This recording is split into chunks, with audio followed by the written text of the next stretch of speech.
আমি তোমাদের কাছে দুটি জিনিস রাখলাম। এক নম্বর হলো কোরআন, দুই নম্বর হলো আল্লাহর নবীর জীবন আদর্শ।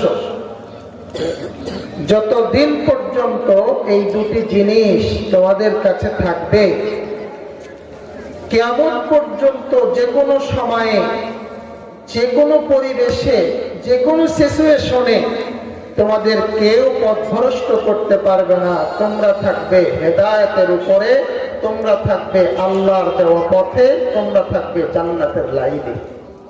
দুইটা জিনিস আল্লাহ পাক কোনো হিন্দুকে দেয় নাই। এই দুইটা জিনিস কোন ইহুদি, কোন খ্রিস্টান কেউ দেয়নি।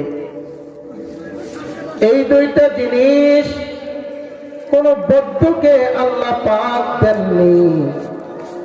এই দুইটা জিনিস যাদেরকে দিয়েছেন চিৎকার করে বলেন, তাদের নাম হলো মুসলমান। এজন্য মুসলমান ব্যতীত যত ধর্মের মানুষ আছে ওরা জাহান্নামের পথে আছে। কেবলমাত্র শুধুমাত্র জান্নাতের লাইনে, জান্নাতের পথে আছে মুসলমান।